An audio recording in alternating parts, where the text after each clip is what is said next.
Boa noite a todos. Nós somos a equipe que vai apresentar o conceito de Design Sprint. Nossa equipe é composta pelo Matheus, a Raíssa e eu, Vitor.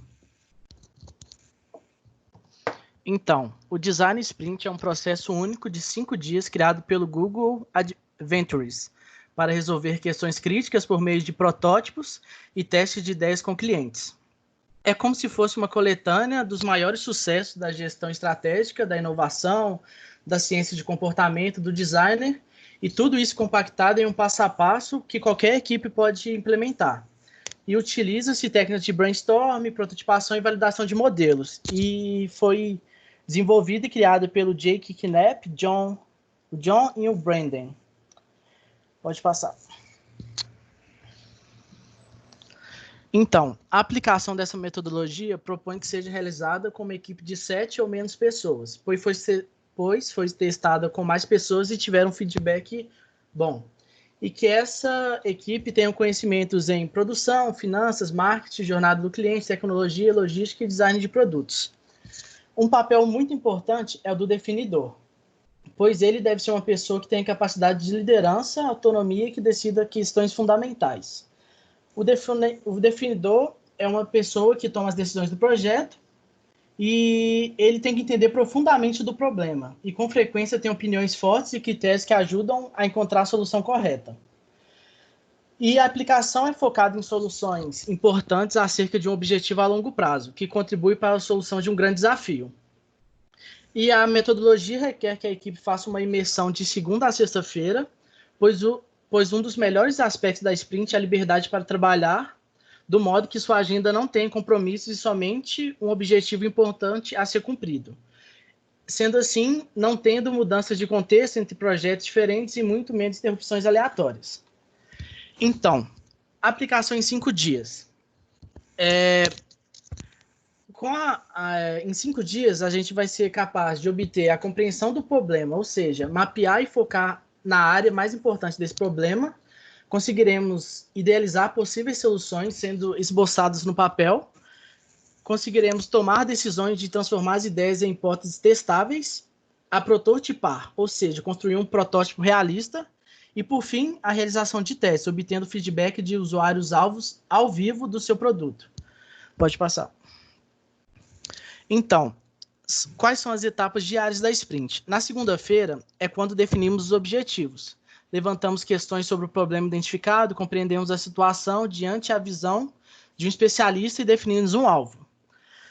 Na terça-feira é realizado o esboço das possíveis soluções para o objetivo. É quando o dia começa revisando as ideias existentes para ajustar e aperfeiçoar. Na quarta-feira é quando definimos as soluções que serão prototipadas e o esboço do funcionamento dos produtos ou serviços. Na quinta-feira é a etapa de construção do protótipo da solução, onde iremos transformar o storyboard em um protótipo realista. Basicamente, nessa etapa, a gente fará um protótipo que pareça real, porém não perfeito, apenas suficiente, pois a qualidade e a perfeição será adquirida a longo prazo. E, por fim, na sexta-feira, é quando definimos as soluções que serão prototipadas. Ou seja, você terá criado soluções promissoras, escolhido as melhores e construído um protótipo realista. Mas nessa etapa é fundamental, pois será realizada a entrevista com os clientes e aprenderemos observando suas reações ao protótipo. E é isso. Bom, então, voltando aqui, falando um pouco a respeito das etapas diárias da sprint, né, como o Matheus bem pontuou, a gente tem alguns pontos a ser levantados, né? As vantagens da realização dessas etapas nos dias das semanas podem ser analisadas da seguinte forma. A primeira é que a gente soluciona um problema grande, às vezes, em um período pequeno de tempo. Então, a gente consegue chegar numa solução rápida e a gente consegue errar mais rápido. Então, assim, aquele conceito de errar rápido e ter uma mudança rápida no nosso comportamento e nas nossas ações é muito importante no design sprint. Então, assim, a prototipação também para validação com o usuário de forma efetiva. Como tudo isso é realizado em uma semana, a gente consegue prototipar de uma forma rápida e já validar com o usuário, também é bem importante. O baixo custo financeiro e econômico das soluções propostas devido ao ganho na produtividade e redução dos erros. Então, assim, como a gente está uma semana inteira imerso no assunto, a gente tem um custo menor, porque todo mundo já está envolvido no problema, e a gente também tem ganhos na produtividade. E a flexibilidade no uso do método. Então, assim, o método de design sprint ele não é um método 100% fechado, ele pode modificar de acordo com a necessidade da empresa. A desvantagem se dá na necessidade de disponibilizar uma semana inteira de trabalho para sprint. Então, assim, às vezes um funcionário que está alocado em uma outra atividade, você tem que parar essa atividade do funcionário para deixar ele exclusivamente dedicado para o design sprint. Aqui, então, foi basicamente o que o Matheus falou. Assim, de segunda a sexta, a gente tem um expediente de 10 às 17 horas com horário de almoço focado na design sprint, né? Na sexta a gente vai de 9 às 17, então ele fica basicamente todo o horário de trabalho dele focado no design sprint, com os intervalos, né? Os intervalos de almoço e às vezes de um bate-papo e tudo. Então, assim, é bem interessante esse conceito. Bom, nós pegamos um exemplo da equipe da Savioke, que é uma empresa que fornece serviços de robôs. Eles utilizam o design sprint para avaliar dezenas de ideias para aprimorar os robôs e usa o processo estruturado de tomada de decisões para eleger as soluções. Eles conseguiram produzir um protótipo realista em apenas um dia e recrutaram clientes em potencial e improvisaram um laboratório de pesquisa em um hotel para validar esse protótipo. Pode passar. Pode passar, Vitor. Aqui eu já passei, Raíssa, mas pode continuar. Beleza. Na primeira etapa, antes de começar a sprint, eles reservaram no calendário uma semana de segunda a sexta-feira para que eles pudessem realizar o design sprint. Cancelaram todas as reuniões dessa semana e ativaram a resposta automática dos e-mails para que sempre que chegasse um e-mail retornasse que estavam em ausência temporária. E eles manteram o foco na questão de como os robôs deveriam se comportar perto dos humanos. Pode passar.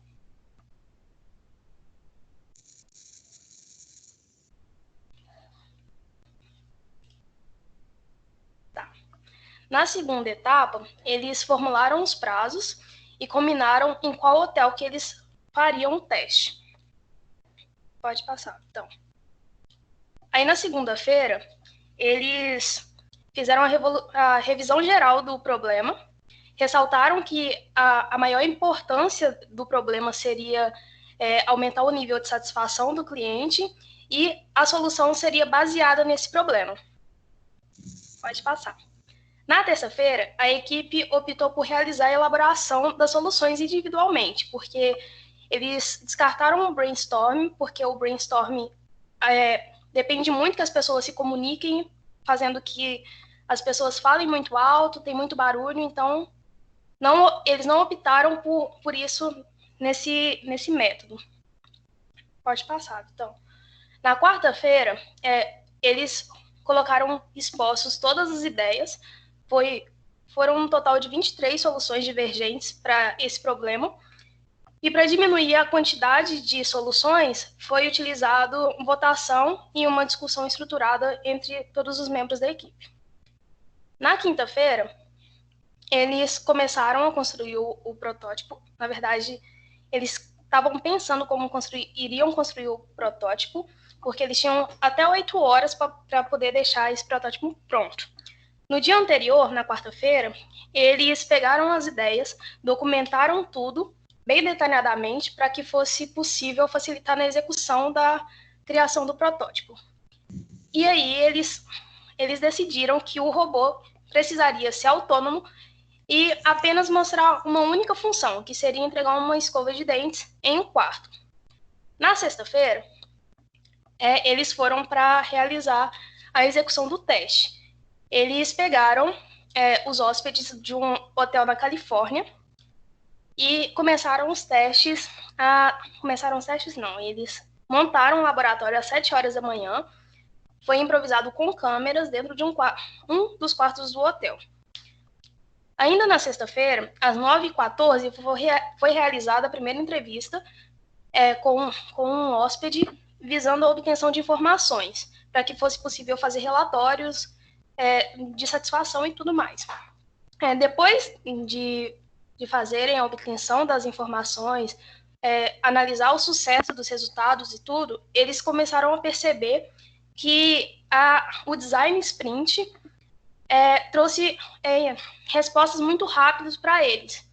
E aí eles conseguiram se sentir confiantes o suficiente para continuar apostando nessa solução.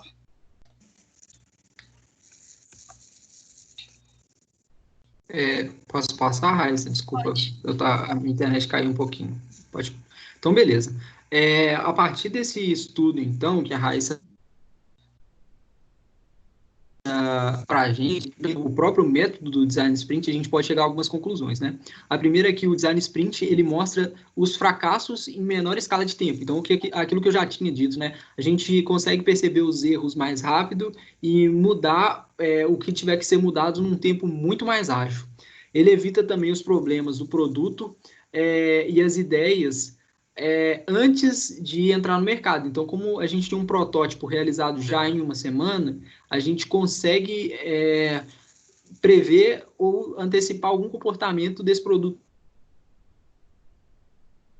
no mercado. A empresa ela tenha um projeto e se concentre apenas nessas principais funcionalidades validadas pelos usuários. Então, o que acontece muitas vezes dos usuários ficar dando muitas opiniões ao mesmo tempo sobre um determinado produto, aqui a gente já consegue desenvolver tudo mais rápido para a gente chegar só nas funcionalidades que esse usuário precisa que sejam entregues. Então, com o Design Sprint é possível otimizar custos, reduzir o número de iterações para facilitar para a criação do produto e obter uma solução testada e validada por um usuário real do produto. Esse é a principal característica do Design Sprint, então. Outra coisa é que ele ajuda a reduzir as pequenas tarefas com objetivo a longo prazo. Então, assim, ele diminui uma tarefa, consegue resolver essa tarefa de uma forma rápida, e a longo prazo a gente vai trabalhar melhor nessa tarefa para deixar ela completamente funcional para o usuário. Além disso, a gente tenha uma lista dos atores do sistema e as diferentes interações com ele, um protótipo do serviço, um protótipo às vezes funcional ou não, e um procedimento de teste adequados para essa validação. Além disso, a gente vai ter já um feedback dos testes realizados pelo usuário-alvo do serviço e também uma lista dos pontos e das perguntas mais pertinentes que devem ser resolvidas antes do desenvolvimento do projeto. Então, a gente agradece por essa apresentação. A gente conseguiu, nesse trabalho, concluir que o Design Sprint é uma ferramenta muito importante que a gente pode utilizar no nosso dia a dia de engenheiros de software, e com ela a gente consegue ter vários ganhos a partir disso. Então, muito obrigado pela apresentação.